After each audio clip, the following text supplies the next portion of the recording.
খুব ছোটবেলায় একটা কথা শুনতাম, যদি হয় বন্ধুর মন তেঁতুল পাতায় 9 জন। কথাটার অর্থ ছোটবেলায় খুব বেশি বুঝতে না পারলেও এখন বুঝতে পারছি, বা হয়তো জীবনের এই পর্যায়ে এসে বুঝতে পারছি যে আপনার একটা টিম থাকতে হবে, আপনার একটা সার্কেল থাকতে হবে। আপনি যতই শক্তিশালী হন, আপনি আলাদা আলাদা বিচ্ছিন্ন বিচ্ছিন্ন হাঁটবেন, আপনার যারা প্রতিপক্ষ আছে, আপনার যারা শত্রু আছে, তারা আপনার ক্ষতি সাধন করতে পারবে।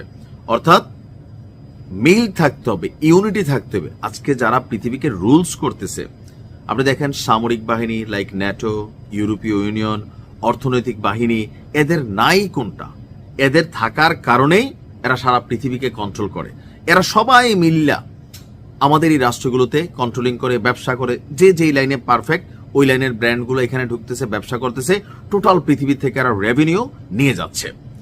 এই জিনিসগুলো একটু দেরিতে হলে আরবরা বুঝতে পারছে। আরবরা যদি এক থাকতো, বিশ্বাস করেন মধ্যপ্রাচ্যের পরিস্থিতি, বীরদের এরিয়া মানে অনেক দূর চলে যেত সবাই। কিন্তু সমস্যা হচ্ছে আমরা একতাবদ্ধ না। তবে আজকের এই দিনে এসে আমি দেখলাম যে সৌদি, ওমান এবং কাতার, এই 3 রাষ্ট্র যে ভূমিকা রাখছে, অল্পের জন্য ইরান কিন্তু শেষ হয়ে গেছিল ভাই। যে ঘটনা ঘটতেছিল, অল্পের জন্য রক্ষা পাইছে ইরান। আর এইটার টোটাল ক্রেডিট আমি যুবরাজ সালমানের অনেক সমালোচনামূলক ভিডিও বানাই, বাট আজকে তাকে ধন্যবাদ দিতে চাই। কেন? আপনি একটু দেরিতে হলেও বুঝতে পারছেন যে আপনাদের এই ভূমিকাগুলা নিজেদের নিরাপত্তার জন্য, পশ্চিমাদের আধিপত্যবাদী যেই অবস্থান, সেখান থেকে হেফাজতের জন্য আপনাদের মধ্যে ইউনিটি থাকা দরকার। দর্শক, ইরানে যুক্তরাষ্ট্রের যে সম্ভাব্য হামলা হঠাৎ করে বদলে গেল। একের পর এক তথ্য আসছে যে ইরান এখানে একটা অবস্থান তো নিয়েছেই, ভয় পায় নাই, পাল্টা অবস্থান নিয়েছে, অভিযান চালাবে। এটাতে মার্কিন যুক্তরাষ্ট্র একটা কনসেন্ট্রেশন করতেছিল। অপরদিকে 2024 সালের জুনে যেই ঘটনা ঘটছে ট্রাম্পের সাথে, সেইটার ছবি প্রকাশ ব্যক্তিগত একটা ভয়ের জায়গা ছিল। এর পাশাপাশি হচ্ছে যে আরবদের সাথে যুক্তরাষ্ট্রের সম্পর্ক বিচ্ছিন্ন হতে পারে যদি ইরানে হাত দেয়। আর এই বিষয়টা নিয়ে কূটনৈতিকভাবে সর্বোচ্চ লেভেলে ইফোর্ট দিয়েছে সৌদি, কাতার এবং ওমান। এই 3 দেশের কূটনৈতিক তৎপরায় প্রেসিডেন্ট ডোনাল্ড ট্রাম্প ইরানে যে অভিযানের পরিকল্পনা ছিল, সেই পরিকল্পনা থেকে সরে এসেছেন। আর এই তথ্য দিয়েছে কে? সৌদি আরবের এক কর্মকর্তা, তবে নাম প্রকাশ করছেন না। কারণ এগুলা গোপন সেটেলমেন্ট হয়, গোপন ফোন আলাপ হয়, গোপন মিটিং হয়, যেগুলা দায়িত্ব নিয়ে আপনার সামনে কেউ প্রকাশ করবে না। আপনার আন্তর্জাতিক গণমাধ্যম এএফপি কে দেওয়া এক সাক্ষাৎকারে সেই কর্মকর্তা বলছেন, গালফ অঞ্চলের 3 দেশ দীর্ঘ, চরম এবং শেষ মুহূর্তের কূটনৈতিক তৎপরতা চালিয়ে প্রেসিডেন্ট ট্রাম্পকে বোঝাতে সমর্থন হয়েছেন ইরানকে ভালো মন মানসিকতা প্রদর্শনের জন্য আরেকটি সুযোগ দেওয়া হোক। একটু পেচকে আছে।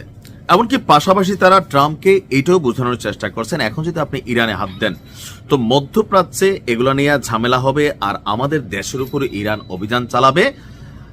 আরেকটা সুযোগ দেন। তবে সুযোগটা কি দিত আমি বুঝি নাই। যে বললাম না, হইতে পারে এটা কৌশলগত শব্দ, যে এই মুহূর্তে ট্রাম্পকে থামানো দরকার, যা কিছু একটা বইলা। যদি এইটা হয় ফাইন। আর যদি এইটা মনে হয় যে না, আপনারা যা চাচ্ছেন আমরাও ইরানকে বোঝানোর চেষ্টা করবো, যেমন সৌদির রাজা, সে কিন্তু ইরানকে চিঠি দিছিল মিলে যাওয়ার জন্য, সরি বলার জন্য, খেয়াল আছে তো? তো এইরকম যদি গোপন চিঠি আবার পাঠান, তাহলে তো লাভ নাই। লড়াই আজকে হোক কালকে হোক হবে। আর যদি মনে হয় যে না, এই মুহূর্তে এই কৌশলটা নেওয়া হয়েছিল, তাহলে ফাইন।